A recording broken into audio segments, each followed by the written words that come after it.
Abandoning a homestead in eastern Washington during the late 1800s and early 1900s was often a result of a combination of environmental, economic, and social challenges. Eastern Washington has a semi arid climate with hot summers and cold winters. The lack of consistent rainfall made farming highly unpredictable. Droughts were common, and without advanced irrigation systems, crops often failed. Families relying on rain fed agriculture faced repeated losses. Many pioneer farmers lacked knowledge about sustainable farming practices as well, leading to overcultivation of the soil. After a few years of continuous farming, the soil might have become depleted of nutrients, resulting in poor harvests in the future. Dust storms, wildfires, or floods could devastate crops and homes. Infestations such as locust swarms were known to destroy entire fields of crops, leaving families with nothing to sell or eat. Many settlers purchased land or equipment on credit. If harvests failed, they couldn't repay loans, leading to foreclosure. Falling crop prices due to market fluctuations often left farmers unable to cover expenses like seeds, tools, or axes. Transporting crops to distant markets was costly and time consuming, particularly before railroads were being well established in the region. Perishable goods often spoiled before reaching buyers, further reducing profits.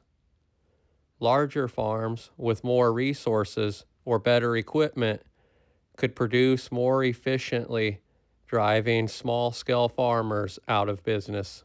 Pioneer families were often far from neighbors, schools, and churches, leading to a sense of isolation.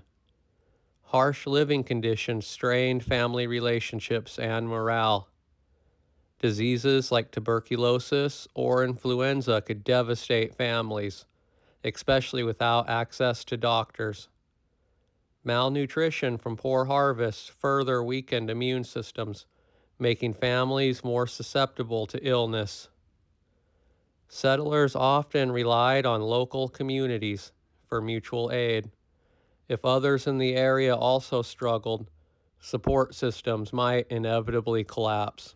Families who didn't or couldn't fully meet the requirements of the Homestead Act, like improving the land over 5 years and various other things that were required of them during that time, they also risked losing their claims.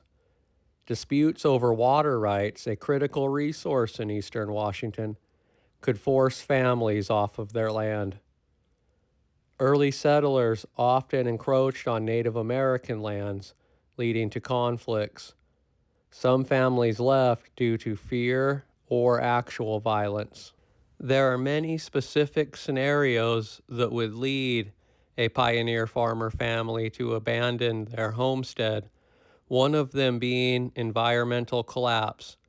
After several consecutive years of drought, a family's crops repeatedly fail, leaving them with no income or food reserves. Unable to pay off loans, they abandon their homestead.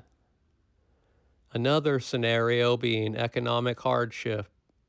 The family invests in a new piece of farming equipment, hoping it will improve productivity. However, a drop in wheat prices make it impossible to recover the costs, and they lose the farm to creditors. Another common scenario was a crisis of health. A severe winter leads to frostbite and illness among family members. The father becomes incapacitated, and the family can no longer maintain the farm, inevitably losing it. Psychological breaking points. After years of struggle, isolation, and loss, the family decides the dream of homesteading isn't worth the hardship. They leave for a city or return to relatives in more established areas.